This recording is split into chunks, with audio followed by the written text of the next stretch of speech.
Yes, of course.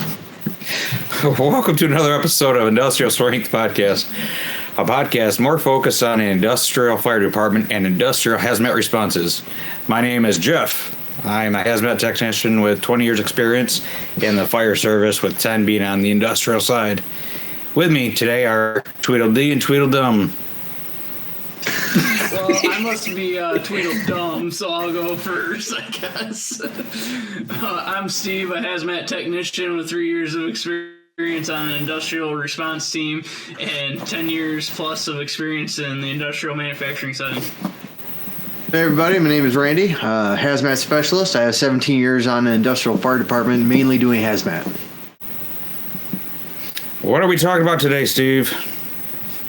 Well, today we're going to talk about that Code Red, and not Mountain Dew in this case. We're going to talk about that big red cloud in the sky that could form. Not as delicious, no. Mars? Possibly. I've never been there. Maybe more like Uranus. That's more brown, not red. Well, speaking of brown and red, we're going to talk about bromine, which can have both of those properties and characteristics. So, bromine's a heavy reddish-brown liquid that's easily volatile at room temperatures, creating red vapor with sharp, irritating odors. Kind of like some guys on this podcast, I know. Oh, God. So, I got nothing yet. What kind of things is bromine used in? Yeah, so bromine's a common commodity chemical. It can be used in agricultural chemicals, be used for insecticides, herbicides. Water treatment's a very big one. It can be actually used to reduce mercury emissions. It can be used to produce pharmaceuticals, and can be used as a catalyst for production of plastics and rubbers. So a wide variety of things. You kind of, Nope. you're kind of turning that dark red of bromine. Holy hell. Hey, Randy, this is a weird question, but you remember a couple episodes ago we were talking about mercury. You said this is mercury emissions.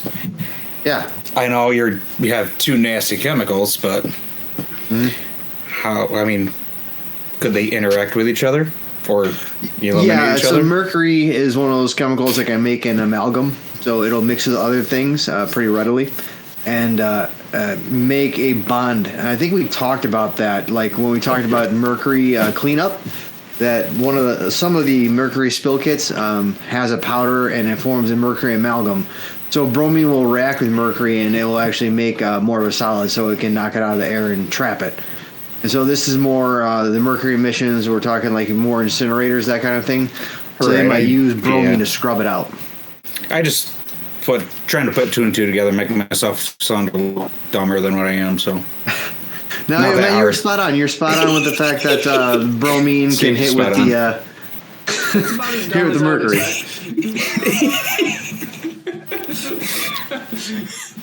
So even though so even though we're talking stupid, but bromine is still very, very hazard. It's fatal if inhaled, swallowed, or even absorbed through the skin. Yeah, it's corrosive, just like brother, sister, chlorine? Yeah. I don't even know how they got. I know there's some relation there, isn't there? They're all in the family. I can't tell the gender at this day and age. Yeah, we'll call it the little brother chlorine. No, there you go. But it does cause severe burns, and eventually, like with the vapors, the irritation of the mucus, mucus of the mouth, nose, lungs, eyes. It also acts as an oxidizer. Contact with combustible materials, clothing. Now we were talking about shirts. Pre-show. That may cause fire. Yep. Is that what causes Side you joke. to pull off the shirt? No, we're not going to do that. Nobody wants to do that. None.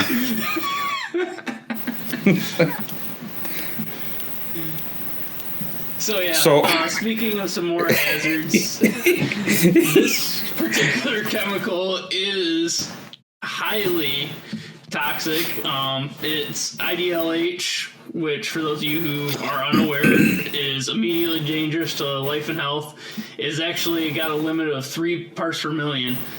Now, speaking of that little brother chlorine in comparison, it's actually 10 parts per million.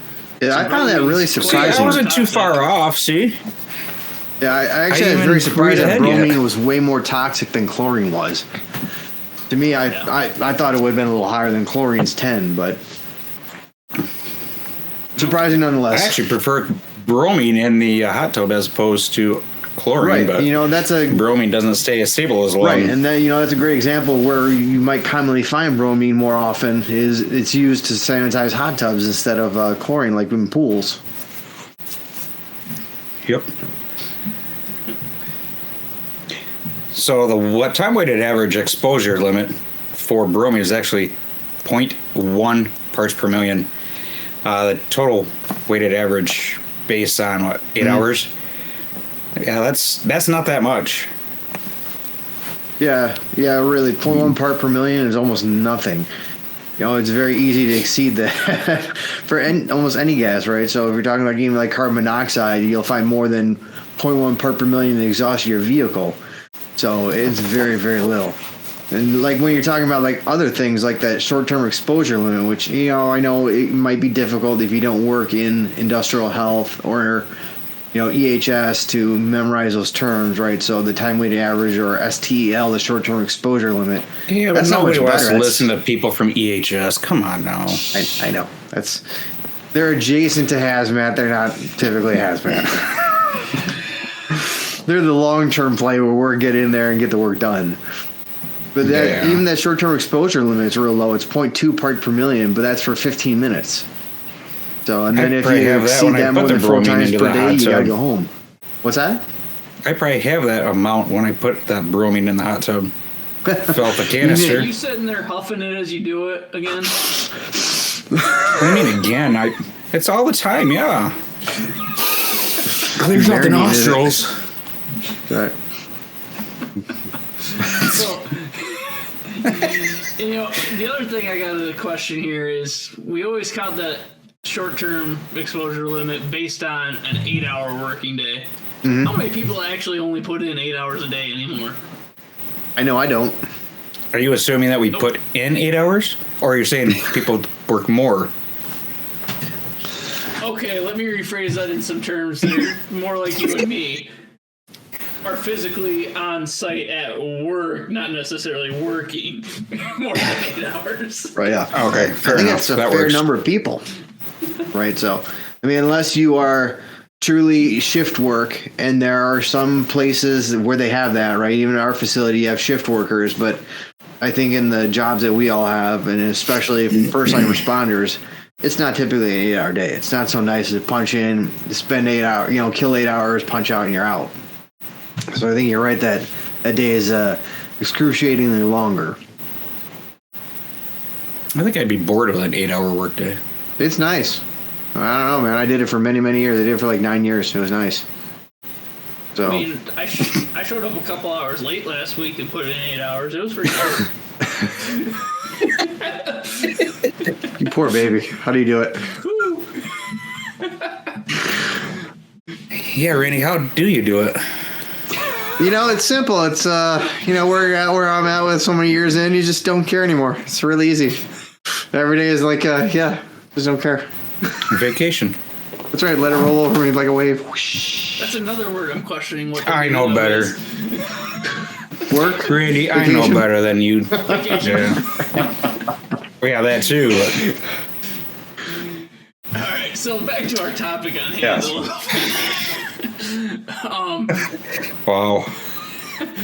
Now, bromine also reacts with water, and when it reacts with water, it converts into 2 molecules, which Randy might be able to speak to a little bit better, but I'm going to put it in layman's terms of HOBr and HBr. Yeah. So bromic acid and hypobromic acid. Come on, break it down for us, Randy. Toxic. Break it down for us, Randy. What's that? Break it down for us. So HOBr, hyperbromic acid, really unstable. Really is. So nerd out for 30 seconds. Kind of like me. Yeah, Super I know. unstable. I don't know about that. But so the bromine oxygen, like when you think about atoms, they're both negative. And so the only thing that balances it out is a single hydrogen, which makes that molecule extremely unstable. It wants to fall apart quickly. So you're not going to see that for very long. It's going to want to react with anything. And the HBr, the hydrobromic acid, that's much more stable. You can think about that like hydrochloric. But the fact that this creates two separate acids from the same thing is really kind of interesting. Because there's like only a handful of things where it will react and form two separate acids at the same time instead of all kind of going one way or the other. So the HOBr is definitely the most unstable of the two. And it's interesting because they'll use that one for sanitizing. So because it falls apart and wants to react with the things in the water that are unclean. So typically that's why they use it and form it and make it. But there are other bromine compounds specifically used for water sanitization that isn't this hypobromic acid. So there you go. Off my soapbox, promise. So yeah, reaction with water is a big one. It's just like with the chlorine, right? Reacting with water makes a big reaction. I gotta imagine that once it hits that water, it's gonna also be. Wow. Yeah.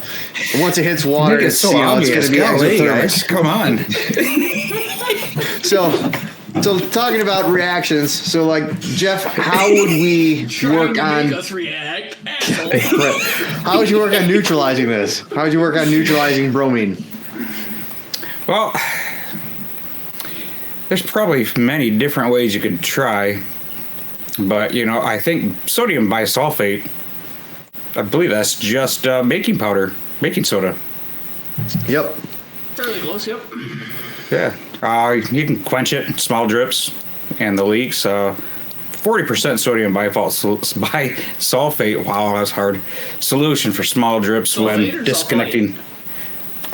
Sulfite. What did I say? You said sulfate to begin with, but both would work in that situation. It would do the same job. See, both would work. But did you know I knew it. But then the decomposition, it reacts with water to generate hyperbromic acid. There's the HBr. I should have just said that. Which has an IDLH. For you. Yeah, well, again, that goes back to many issues. HBr, IDLH of 30 parts per million, and hyperbromous acid, Bromus. which is Just say bromus. what Randy said, which is used for a disinfectant. Right. So when you're in a chemical Keep it up, and I'm going to get both of you back for those. Go ahead.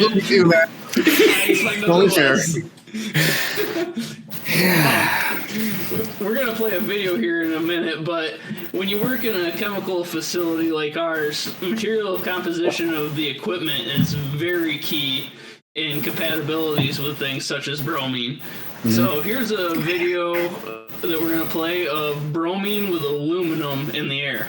Or aluminium. Are you British? Aluminum. I'm very American. I go with aluminum. That's crazy. That is pretty. Mm-hmm. That's sparkler level pretty. And then you see all the bromine gas. A little bit of air added to those two. Yeah. Because once again, bromine's an oxidizer, right? So it oxidizes that aluminum. So, a beautiful thing. Yep. So before as long as it's happening in the test tube, not the plant. Yes. Remember the works and the aluminum foil back 30 years ago? The works bound. Yes. Mm-hmm. Yeah. Yeah, put in a pop bottle. Yeah, it was used to. Well, I've heard those are pretty impressive. Yes. I have heard that myself too. Yes. Yeah. Before we get into our own personal calls that we've been on with bromine, we're going to cover some of the recent bromine events that have happened around the world. So the first one was, I'm not even going to try to pronounce it because I will butcher the town. Oh, come on. But over in Russia back in 2011, and we have a picture of this one as well. Now, in this case, some toxic fumes covered the entire rail site and city in which that railroad was in, of 1.1 million people, as well as the nearby town. I'm going to try this one, Kopiesk.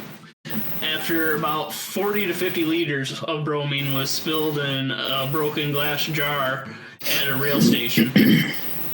Now, That's not that much, man. 40 to 50 liters? Like, No, so, it actually isn't. but Think about it, look it's at like the 10 amount of gallons? cloud out of it. Yeah. Yeah. That's a 10-gallon release. That's crazy. Think about, like, the drums we deal with typically at, like, 55-gallon, if you get a drum of anything. Oh my gosh. Yeah. Oh, yeah. So, now their biggest worries in this case were from ecologists and just from a population control standard, having figure out how to deal with this because it was so widespread. They didn't know what the long-term effects would be. Right. You know, I got to imagine that, really breathing respiratory issues would be your biggest one, because after a while, it's all going to react away. So it's not like it's going to linger because it's just bromine so reactive, it's going to make compounds. But I think your biggest danger is like people breathing it in and having respiratory issues. Oh yeah. Then we had one that hit a little closer to home, I believe maybe last year, Sure enough, if I'm not mistaken. I think that was we may have late last allegedly year. had one of our fire department members in the area for this. Yes. So, you guys want to speak to this one? Yeah, I don't mind. I'll take this one. So Conyers, Georgia, interesting place. Obviously, this cloud is much more interesting, right? Because of the telling color on it, right? Kind of brownish red.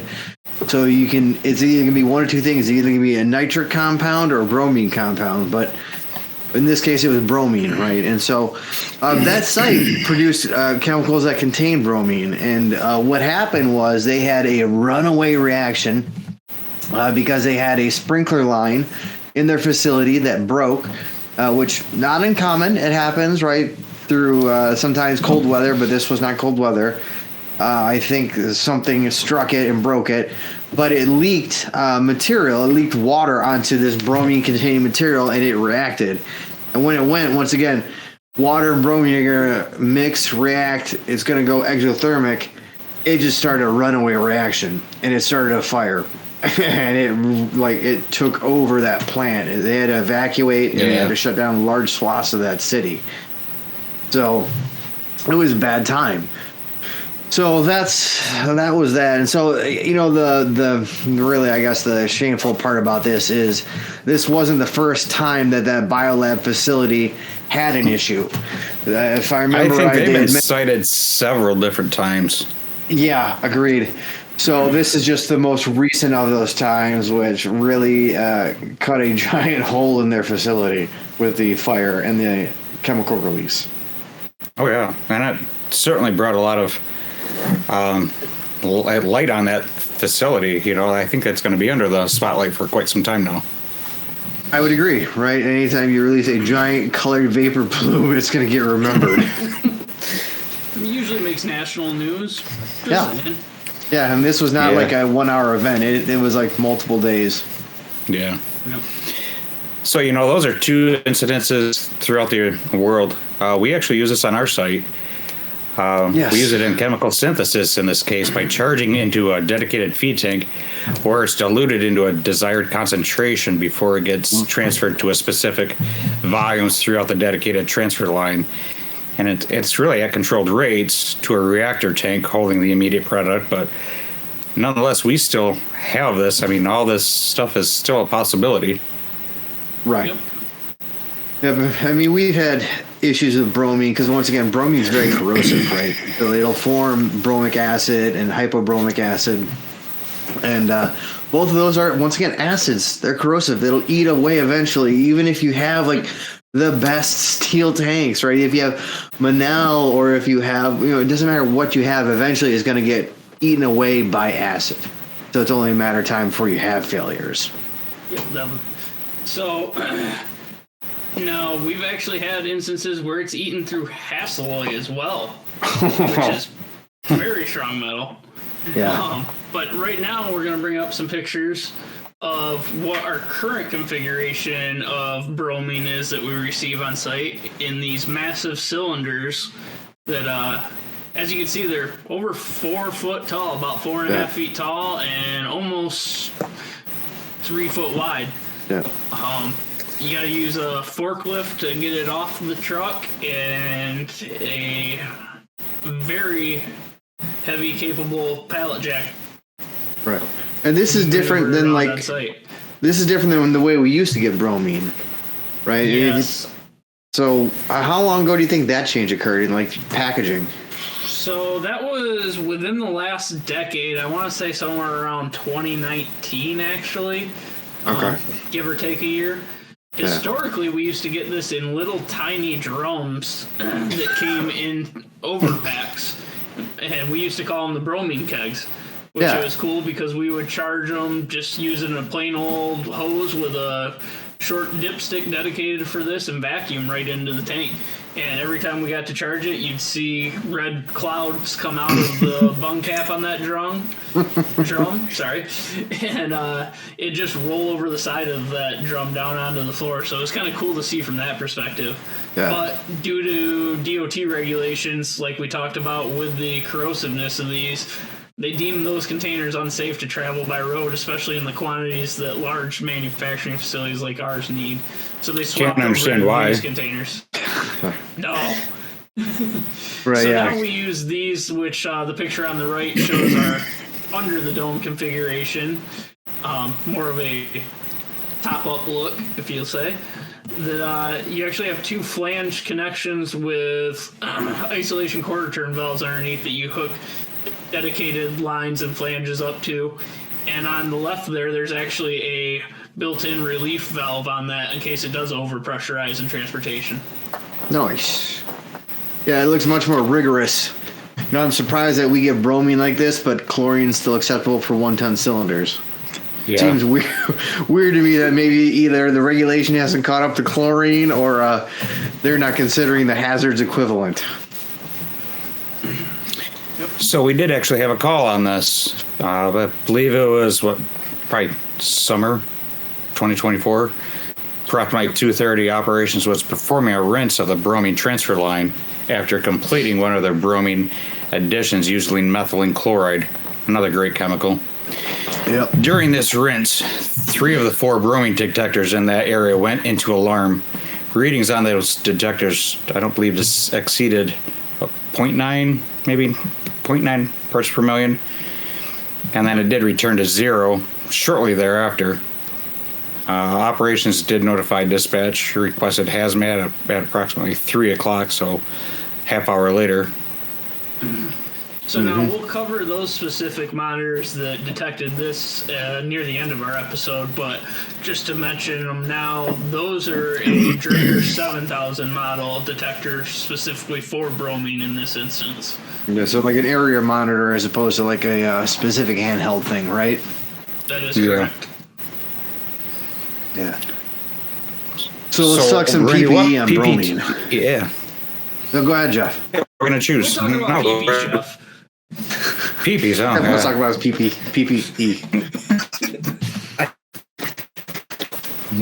What's our selection for the PPE? So it looks like what we wound up doing.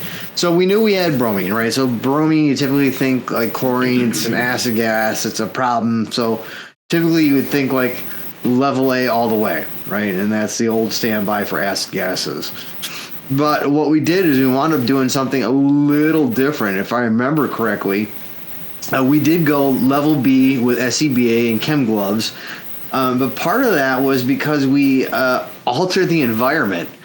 So this is something that's phenomenal. But if I remember right, we actually used fans to change the There environment. were fans, yes. Yes. So we pushed vapors away so we could work literally upwind of this in level Bs, so it wasn't as strenuous for our guys. Because once again, this is a summer call, and if any of you have ever been in a level A in the summer, that is brutal. It's absolutely brutal. You're gonna be pouring sweat out of your suit. So we opted to try and go level B, so it wasn't as brutal, and we did that by adjusting the environment by using forced air to change that environment for our responders that were working and having them work upwind. Yep, and we actually also used another method in this that was kind of unique. You could call it a garden hose, but essentially there was dedicated water hoses in the production area that we used to spray down, knock down any of those vapors. As we spoke of earlier, that reacts and creates much less toxic elements of bromine. You're right. With that, and once again, the fans on top of it. Yeah, because once you hit that bromine gas with water, it's going to react like we talked about. It's going to form two different acids, but both those acids are liquid. And what's a level B I'd good rather for? have that than have Liquids. something in the air. Agreed, 100%. So, yeah, so that worked out really well for us. So we changed it twice. We forced air to remain upwind, and then we used the water to convert it to a liquid, which is much more appropriate for level B. And then, Steve, if I remember right, the building that we're working in, they actually had specialty meters for our responders to work on or work with, correct?